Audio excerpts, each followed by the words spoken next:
ተቃጠለ። እግዚአብሔር የቀባው መሪ እስከሚመጣ ድረስ ሀገሪቱ በችግር ላይ ተጋልጣለች። አባ ገብረ ኪዳን ያስተላልፉት ነው እንደምትሰሙት ነው።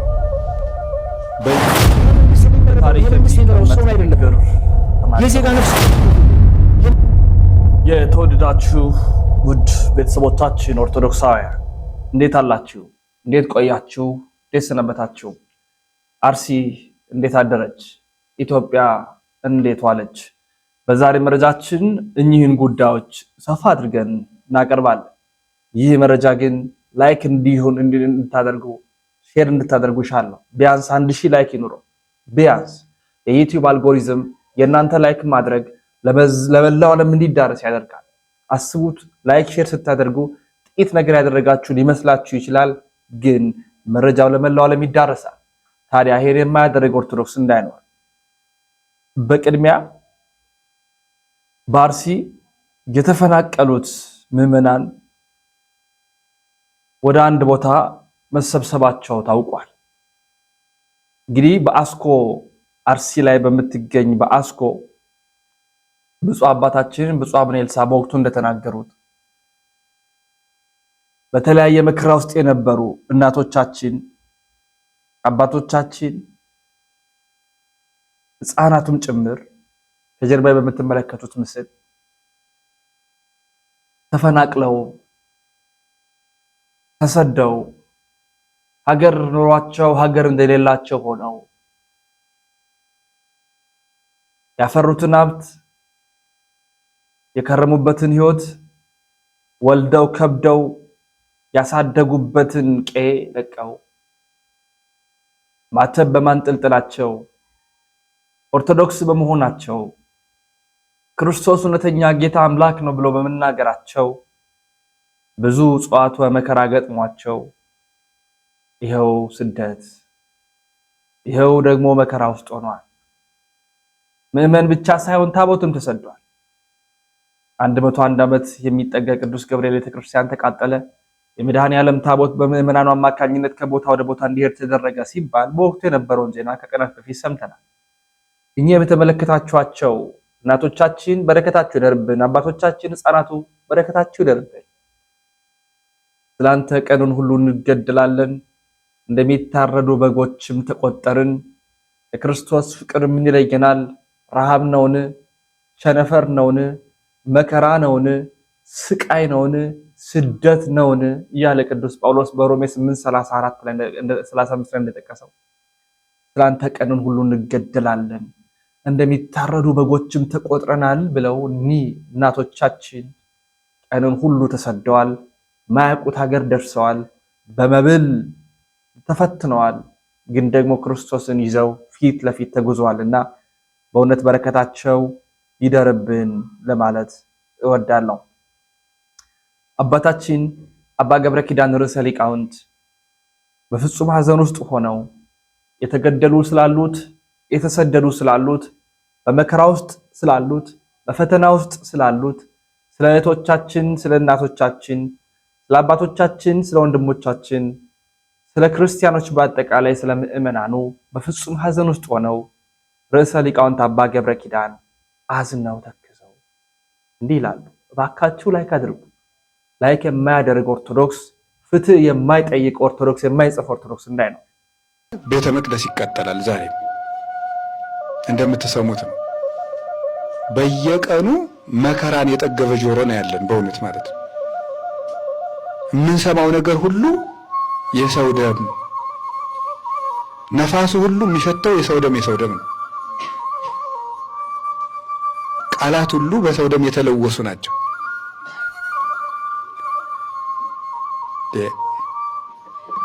ሀገራቸው ይወድማል። ሀገርም አጡ፣ አባቶቻቸውንም አጡ።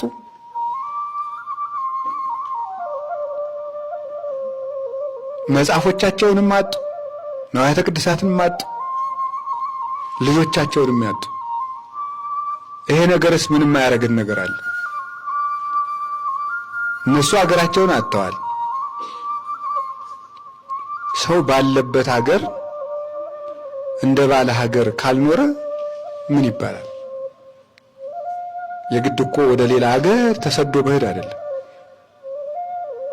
ሰው በሀገሩ ሲኖር ነው ሀገርን ሀገር የሚያሰኘው።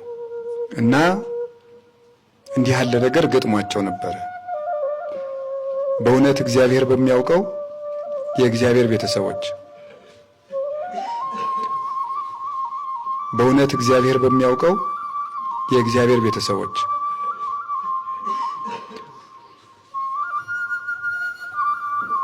የሆነ ነገር ተቃጥሎ ካለፈ በኋላ አመዱ አጠገብ ቆሞ ስለ እሳቱ ታሪክ ማውራት እንዴት ቀላል ነው። በእሳቱ ታሪክ ውስጥ ማለፍ ግን አስቸጋሪ ነው።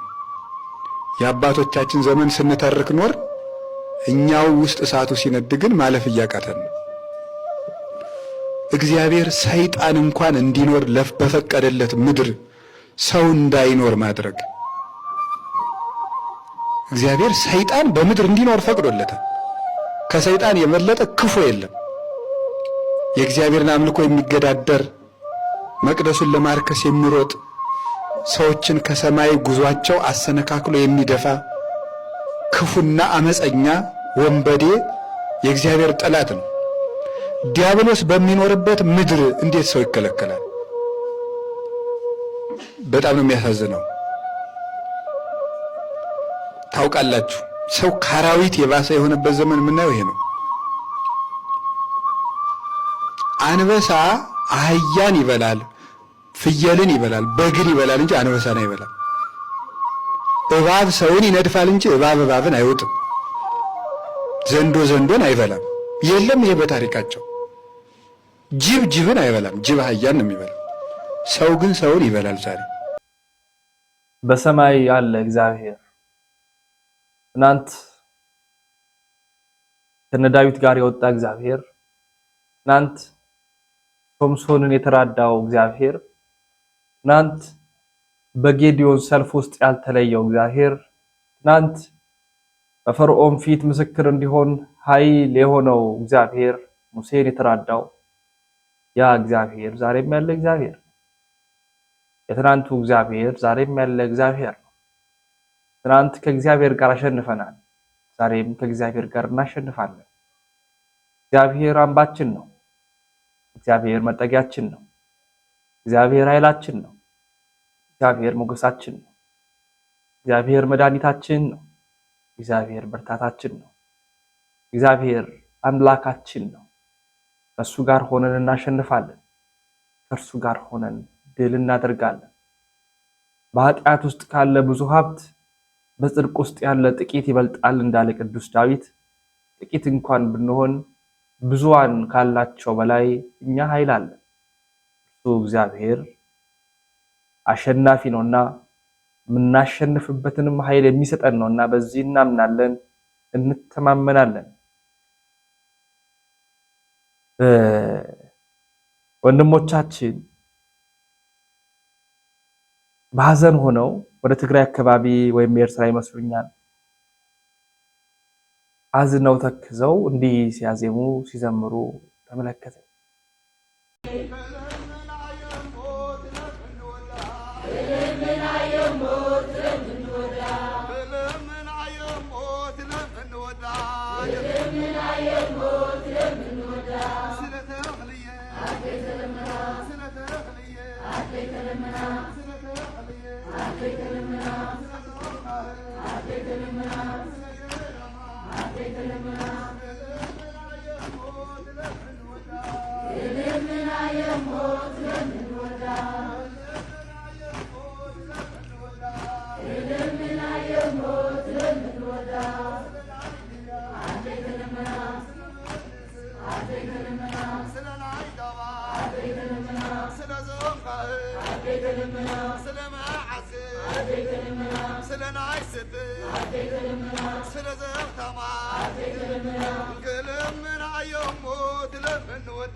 የሆነ ውስጥ ይወራልና እግዚአብሔር በቃችሁ ይበለን፣ ሐዘናችሁ ይብቃችሁ ይበለን፣ በእውነት ይበለን። አሁን ደግሞ ሌላ አንድ መረጃ ወደ ራያ ደግሞ አሳያችኋለሁ። ሌላ ቤተክርስቲያን ተቃጠለ። ሌላ ሞት፣ ሌላ ስደት፣ ሌላ መፈናቀል ሀገራችን ላይ እንዳለ እንዲሁ አሁን ደግሞ አንድ ቤተክርስቲያን በእሳት አደጋ መቃጠሉ ታውቋል። በራያ በሚገኝ በ16ኛ መቶ ክፍለ ዘመን የተመሰረተ ጥንታዊ ቤተክርስቲያን በደረሰበት ድንገተኛ የእሳት አደጋ ሙሉ በሙሉ ወደመ። በራያ ሀገረ ስብከት በኦፍላ ወረዳ ቤተ ክህነት የሚገኘው የህባት ደብረ ብርሃናት ቅዱስ ጴጥሮስ ወጳውሎስ ቤተክርስቲያን በቀን 26/9/2018 ዓ.ም በተፈጠረው ድንገተኛ የእሳት አደጋ ሙሉ በሙሉ ተቃጥሎ መውደሙ ተሰምቷል። እንግዲህ ዘንድሮ በሁሉም አቅጣጫ ቤተክርስቲያን የተጋፈጠች የምትገኘው መከራ አይጣል ነው። እግዚአብሔር እረፍትን ይስጥልን። የእሳት አደጋ ነው። ምክንያቱ በእርግጥ አልታወቀም፣ ግን ብዙ ጊዜ እንደቆየ ታውቋል። 16ኛው መቶ ክፍለ ዘመን ላይ ነው የተመሰረተው። ቢያንስ 500 ያህል ዓመታት ያስቆጠረ ቤተክርስቲያን ማለት ነው። የቅዱስ ጴጥሮስ ጳውሎስ ቤተክርስቲያን ኦፍላ ወረዳ ቤተ ክህነት የሚገኝ በራያ ውስጥ ማለት ነው። የህባት ደብረ ብርሃናት ቅዱስ ጴጥሮስ ጳውሎስ ቤተክርስቲያን በእሳት ተቃጠለ ተባለ። እንግዲህ እግዚአብሔር አምላክ ካልታረቀን፣ እግዚአብሔር አምላክ ይቅር ካላለን፣ እግዚአብሔር አምላክ ምህረቱን ካላከልን፣ እግዚአብሔር አምላክ ካልረዳን ካልተራዳን ሁሉም በሁሉም መንገድ ፈተና ነው። በሁሉም መንገድ በሁሉም አቅጣጫ መከራ ነው። እሱ እንዲታረቀን ብቻ እንለምን በእውነት።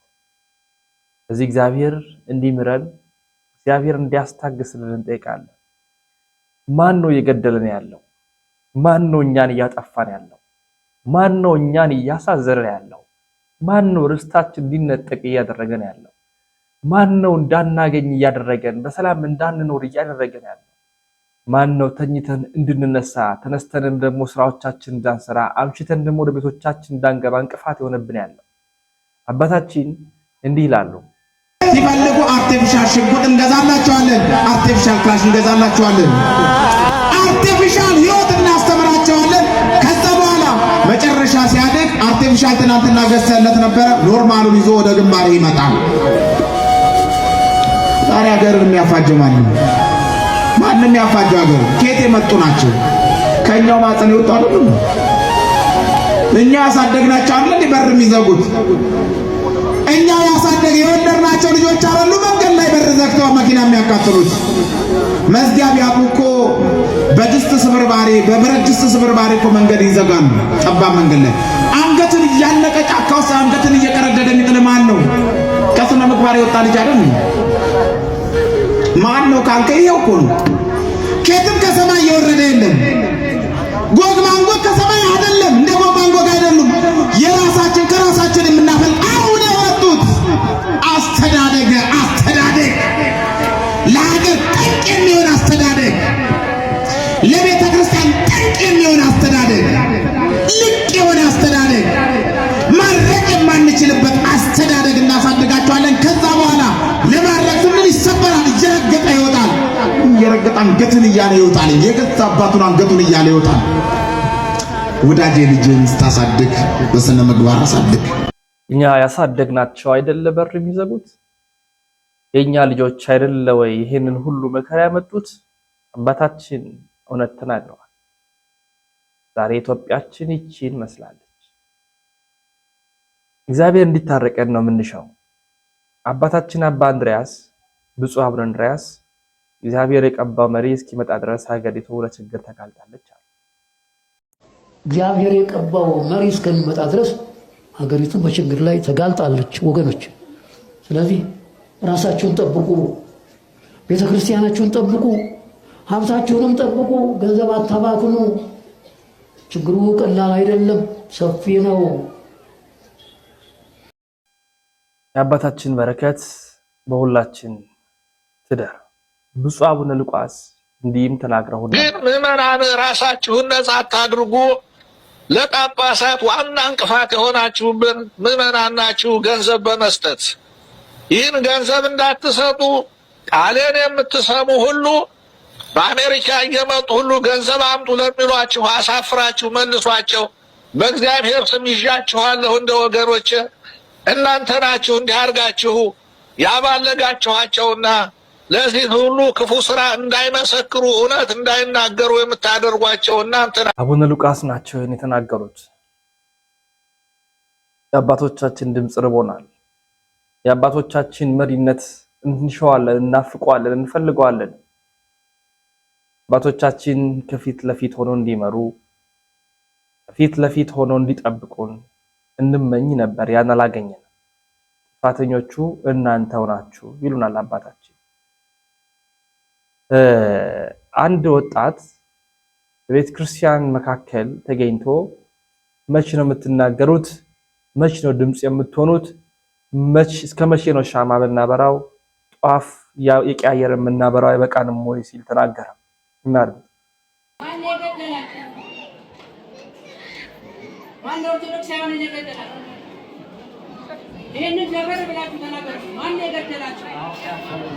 አሁን ጊዜው የትምህርት ጊዜ ነው።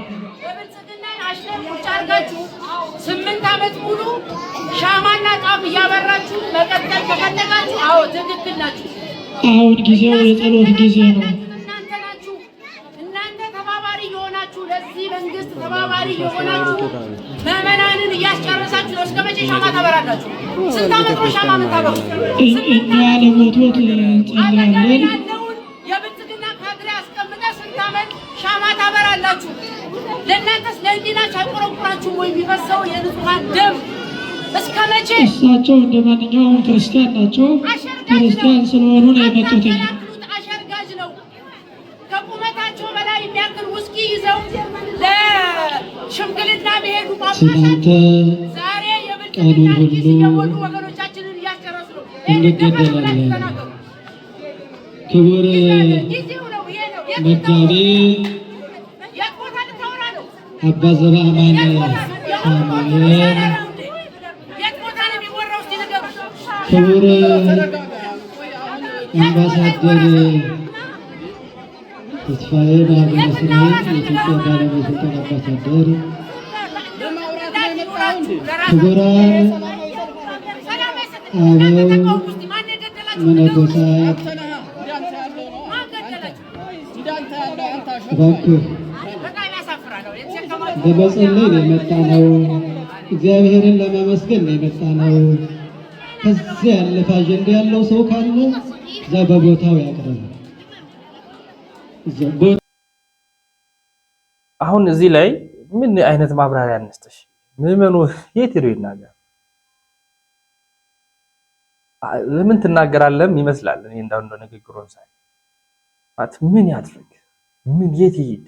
የት ይጩሁ? የት ድምፁን ያሰማ? አስቸጋሪ ጊዜ ላይ ነው ያለው። በጣም አስቸጋሪ ጊዜ ላይ ነው ያለው። ይሄ በጣም እንዲታረም እንፈልጋለን። አቶ አበበ አካሉ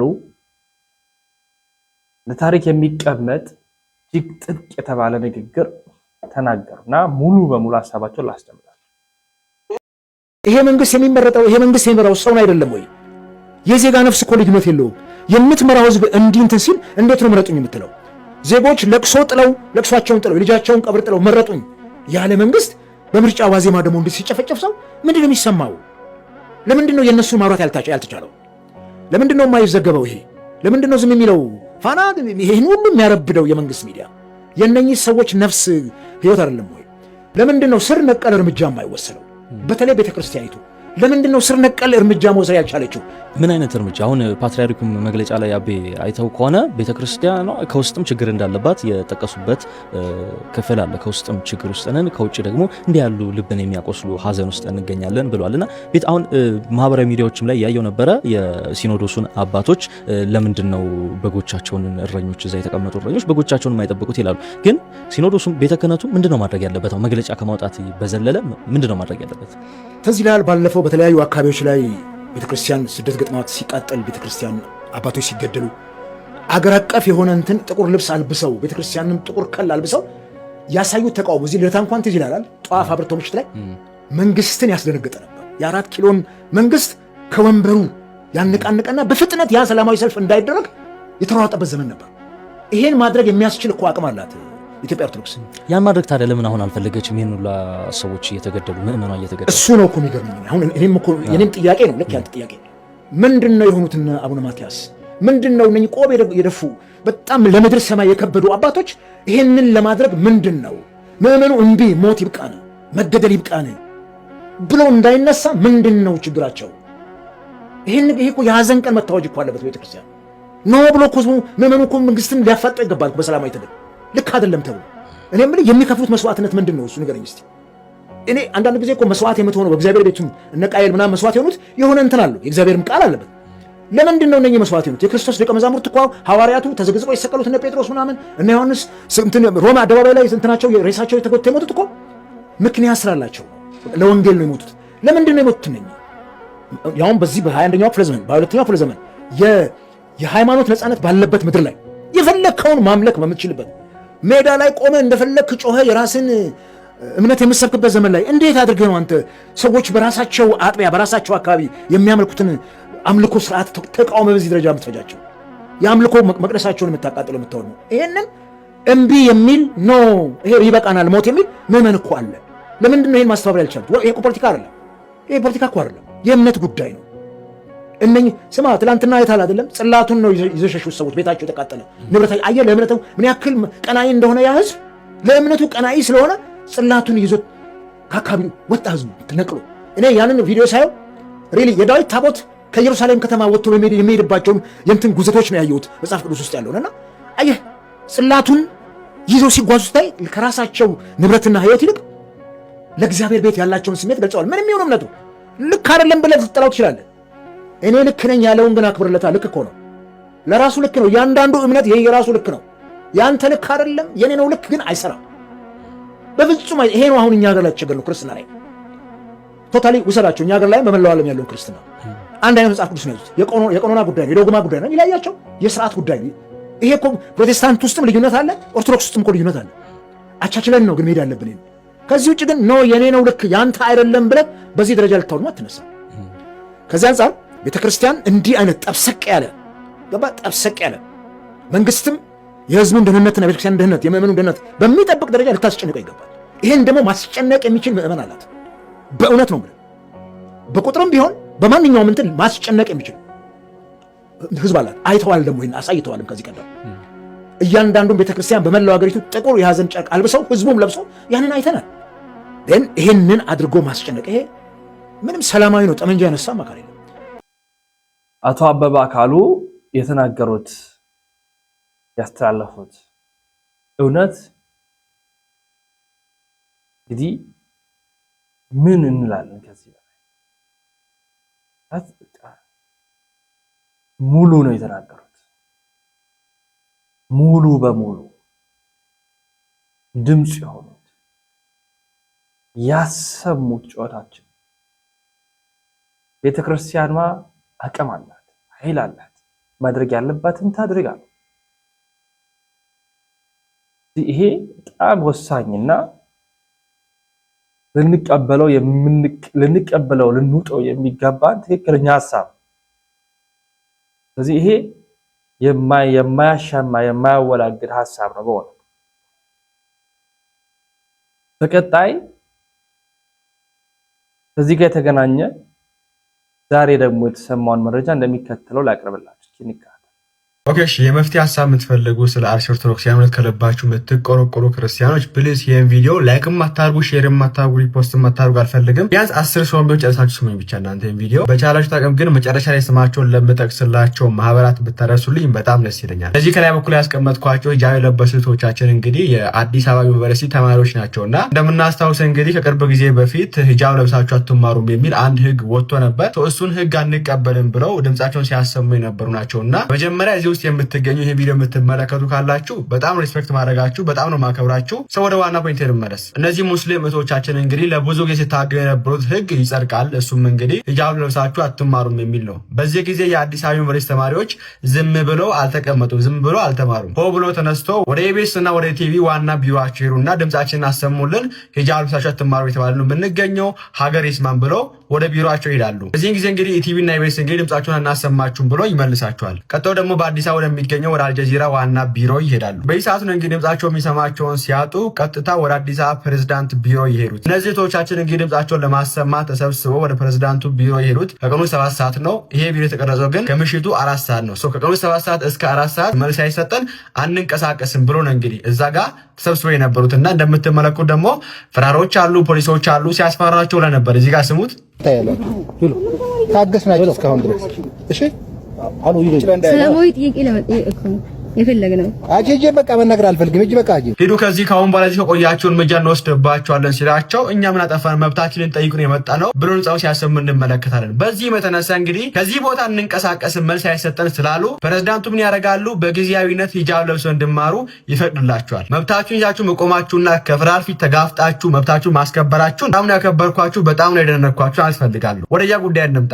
እህቶቻችን እንግዲህ ሂጃብ ነው። ሂጃብ እንግዲህ በእነሱ ቤተ እምነት በኩል ምን ያክል ክብር እንዳለው እሱ ናቸው የሚያውቁት። ወደኛ እናምጣውና እኛ ጋር የጠፋ የሚገኘው የሰው ነፍስ ነው። የሰው ነፍስ የጠፋ በሚገኝበት ሀገር ክርስቲያኖች ነፍስ በየቀኑ 20 30 40 50 ክርስቲያኖች እየሞቱ በሚገኙበት ሀገር የአዲስ አበባ ዩኒቨርሲቲ ተማሪዎች አላችሁ፣ የግቢ ጉባኤ ተማሪዎች አላችሁ፣ ቅዱሳን አለ፣ ጃንደረባ ትውልድ አለ፣ የሰንበት ትምህርት ቤት ተቋማት ማህበር አለ፣ የወጣቶች ማህበር አለ፣ የአዛውንቶች ማህበር አለ፣ ጴጥሮሳውያን አላችሁ፣ ዳንዲ ወላድኮ ቦታ አላችሁ። ብቻ ማህበር የሚባለው ሁላ የሚገኘው እኛ ቤተክርስቲያን ውስጥ ነው። እና እነዚህ እንቶች ያመጣውበት ምክንያት ራሳችሁ እንድትታዘቡ ነው። እነዚህ እህቶች እንግዲህ ተቋም የላቸውም፣ ማህበር የላቸውም፣ ጀስት ተማሪ ናቸው። ሰብሰብ ብለው ሄደው ድምጻቸውን አሰሙ፣ መልስ አገኙ፣ ወደ ቤታቸው ገቡ በሰላም። እናንተ እንደ ማህበር ለምሳሌ ያክል እንደ ጃንደረባው ትውልድ ማህበር በአርሲ ኦርቶዶክሳውያን ጉዳይ ላይ ምንድነው እየሰራ የሚገኘው? የሰንበት ትምህርት ቤት ተቋማት በአርሲ ኦርቶዶክሳውያን ጉዳይ ምንድነው እየሰራችሁ የምትገኙ? እስከ መቼ ነው ቤተክርስቲያንን በኮንዶሚኒየም እና በገንዘብ እየሸጣችሁ የምትኖሩት? ወልዳድ አንዱ ከቦ የተባለው አዲሱ ማህበር በአርሲ ኦርቶዶክሳውያን ጉዳይ ምንድነው እየሰራ የሚገኘው? ጴጥሮሳውያን የምትባሉ የወጣቶች ማህበራት የምትባሉ ምንድነው እየሰራችሁ የምትገኙት? ያኛውም እዛው ነው በሚዲያ ይጮሃል፣ ያኛውም እዛው ነው በጽሁፍ ይጮሃል። ምንም መብት አይገኝም። አሁንም ቢሆን የኔ ዋና ፖይንት ምንድነው? አዱና ቪዲዮ ይስራ፣ ጃኒ ቪዲዮ ትስራ፣ እንትና ቪዲዮ ይስራ አይመለከተንም። የኛ ዋና ዓላማ መሆን ያለበት ቤተክርስቲያን ማህበር አላት። ይሄ ማህበር ለአርሲ ኦርቶዶክሳውያን ድምጽ ለምንድነው የማይሆነው? ለምንድነው የማይናገረው? ለምንድነው እስከ ቦታ ድረስ ጉዞ አዘጋጅተው ሄዱ ለማየት ያልሞከረው? አሁንም ቢሆን የመፍትሄ ሀሳብ አንዱ ተሰብስበን ወደ የሚመለከተው አካል እንሂድ። መጀመሪያ ወደ ቤተ ክህነቱ እንሂድ፣ አስፈላጊ ከሆነ ደግሞ ወደ ቤተ መንግስቱም ወደ ፕሬዝዳንቱ ቢሮም ወደ ከንቲባ ቢሮም ተሰብስበን እንሂድ። ፕላስ ደግሞ እስከ አርሲ ሄደን ይሄን ነገር አይተን ብናጣራ መልካም ነው ብዬ አስባለሁ። ይህንን ቪዲዮ ስማቸው ተጠቀስኩላቸው ማህበራች በሙሉ ሼር ያደርጋችሁ አድርሱልኝ። የተወደዳችሁ ውድ ቤተሰቦቻችን የዛሬ መረጃዎቻችን ይህን ይመስላሉ። መረጃው ባካችሁ ላይክ አድርጉ፣ ሼር አድርጉ፣ አዳርሱ። በሁሉ ጊዜ ማለት ነው በተለቀቀ ጊዜ ከሰሞኑ እንግዲህ ከአርሲ ጉዳይ ሳንወጣ ነው የምንሰራው። አዳርሱ መረጃውን፣ ቪዲዮዎችን አጋሩልን እንላለን። በሌሎች መረጃዎች ቪዲዮዎችን እንመለሳለን። ሰናበትን። ሰናይ ቆይታ